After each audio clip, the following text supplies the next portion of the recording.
시청자 여러분 안녕하세요. 오늘은 얼마 전 구독자분의 댓글 요청 중에서 라이콤이라는 기업의 종목 분석을 요청받았는데요. 차트를 좀 살펴보니까 가슴앓이 하고 계신 분들이 많을 것 같더라고요. 그래서 기존에 물려있는 분들이라면 어떻게 종목 탈출을 하는 게 좋을지 출구 전략을 살펴보고 또 신규로 진입해보고자 검토하는 분들이 있다면 참고할 만한 매매 전략을 설명해 보겠습니다. 역시 기업 분석의 시작은 회사 홈페이지죠.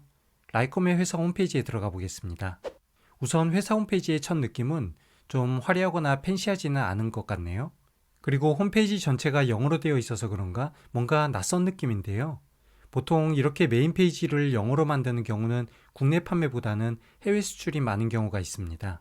생산하는 제품이 광증폭기 모듈이라고 하는데 너무 생소한 분야이기도 하고 어려운 내용이라서 제가 다시 유튜브를 찾아보고 기업 소개 영상이 있어서 그걸 보고 이해했는데요. 일단 제가 느낀 점은 두 가지 정도였습니다. 먼저 첫 번째는 라이콤의 경우 너무 특수한 분야의 제품을 만들다 보니까 대중성 있게 판매가 되지 않을 거라서 폭발적인 매출 성장의 요소는 쉽지 않을 것 같다라는 부분인데요. 보통 이런 종목은 장기 투자 대상은 아닌 것 같습니다. 꼭 그런 건 아니지만 여러분들이 장기 투자 종목이나 보유 기간이 좀 길게 가져갈 종목은 그 회사의 제품이 대중성 있는 제품을 만들거나 생산하는 기업이 좋습니다. 실제로 전 세계에서 시총이 가장 높은 탑5 기업을 보면 누구나 사용하거나 필요한 제품을 만드는 회사이거든요. 스마트폰과 모바일 기기를 만드는 애플이 전 세계 시총 1위죠. 그리고 그 밑에서 바로 1위 탈환을 노리고 있는 마이크로소프트는 전 세계 PC의 운영체제와 사무용 오피스를 거의 독점으로 공급하고 있고요. 자동차뿐만 아니라 모든 제품에 플라스틱유가 들어가는데 바로 기름에서 나오잖아요. 사우디의 아람코라는 회사가 3위고 스마트폰 스크린 플레이에 압도적 1위를 하고 있는 유튜브나 삼성이 만드는 갤럭시의 실제 OS인 안드로이드를 개발 공급하는 구글이 5위를 하고 있는데 이렇게 보면 모두 대중성이 높은 제품을 가지고 있는 회사입니다. 너무 극단적인 비교이기는 하지만 아무리 특수한 제품이라도 대중성이 없으면 주식시장에서는 우상향 종목이 되기는 어려운 부분이 있어서 이런 부분은 종목 선정할 때 한 번쯤 고민을 해봐야 하는 부분일 것 같습니다. 그럼에도 불구하고 라이콤의 종목 분석을 한번 해볼 필요가 있다고 느낀 두 번째 점검 포인트가 있는데요. 홈페이지에 나와 있는 여러 기술의 인증 획득이나 뉴스를 검색해보면 소형 모듈의 세계 최초 개발, 국내 유일의 광증폭 실용 모듈 생산, 이런 내용이 많았습니다. 이런 부분은 결국 라이콤의 기술력이 탄탄하다는 것을 말하고 있고요. 기술력에 따라 관련 분야가 부각될 때 스파이크로 주가 영향을 받을 수 있다는 부분입니다. 실제로 최근 저궤도 위성에 라이콤이 관련 모듈을 공급했다는 뉴스가 나오기도 했고 지난 여름에는 테슬라의 완전 자율주행에 필요한 라이더의 일부 부품을 라이콤이 제공한다는 뉴스가 나왔을 때 주가가 급상승하는 것을 확인할 수 있었습니다. 물론 이렇게 뉴스에 따라 주가 흐름이 움직이면 타이밍을 잘못 잡았을 때 물릴 가능성도 크고요. 또 뉴스가 없을 때는 세워라 내워라 할 것 없이 바닥 횡보가 길 수 있기 때문에 어쨌거나 주의가 필요한 종목은 맞습니다. 그리고 네이버 증권에서 기업 실적도 잠깐 한번 볼게요. 라이콤 종목의 종목 분석에 들어와서 조금만 아래로 내려보면 이렇게 파이낸셜 서머리가 있습니다.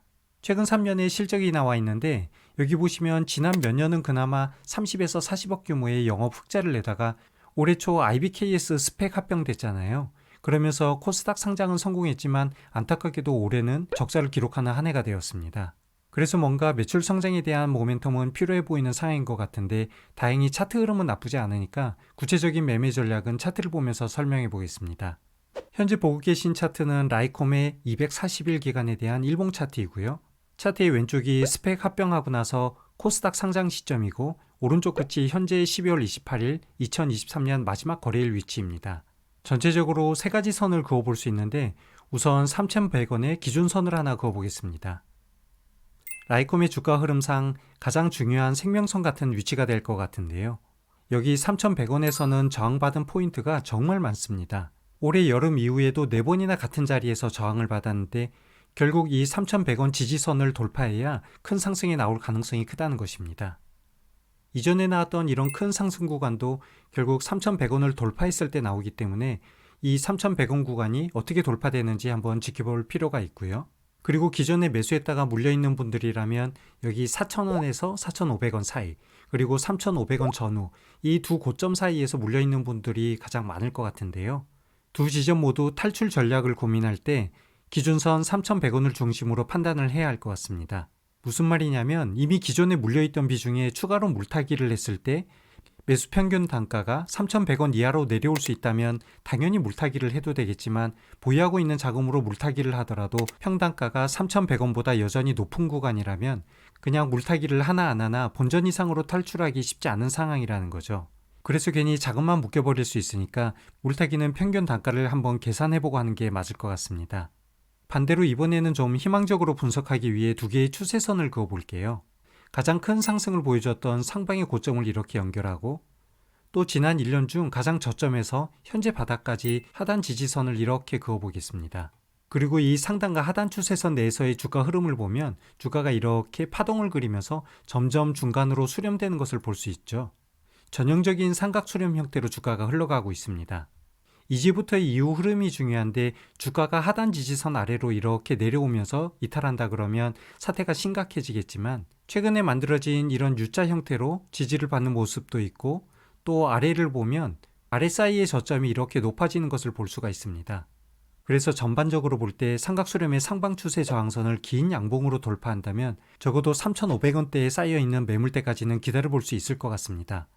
그렇다면 여기 3,500원 구간에 물려있는 분들은 본전 매도가 가능하겠죠. 그리고 4,000원 이상에서 물려있는 분들은 최소한 3,500원까지 기다렸다가 손절하면 최대로 보더라도 마이너스 20% 이내에서 손절할 수 있으니까 손실을 최소로 줄이는 방법으로 탈출 전략을 세워봐도 될 것 같습니다. 그리고 끝으로 신규로 진입하는 분들이 있다면 여기 지금 제가 그리고 있는 파란색 굵은 선 보이시죠? 120일 이동평균선입니다. 주가가 흘러가는 것을 조금 더 지켜보다가 이렇게 120일 이동평균선 위에 안착했을 때 이런 구간에서 종목에 진입하는 것이 안전할 것 같습니다. 현재 전체 흐름이 나쁘지는 않지만 그래도 주가가 오른쪽으로 얼마나 더 길게 횡보할지 알 수 없기 때문에 매수하고 계속 기다리기보다는 포인트를 잡고 노리고 있다가 그때 진입하면 짧은 보유 기간에 수익을 극대화할 수 있지 않을까 생각되는데요. 오늘 제가 설명드린 부분 외에도 여러분들의 나름대로 세부 전략으로 잘 계획해서 기존 보유자분들은 성공적인 종목 탈출하기 바라고요. 신규로 진입하려고 하는 분들은 단기간에 수익 낼 수 있는 종목으로 살펴보면 좋을 것 같습니다.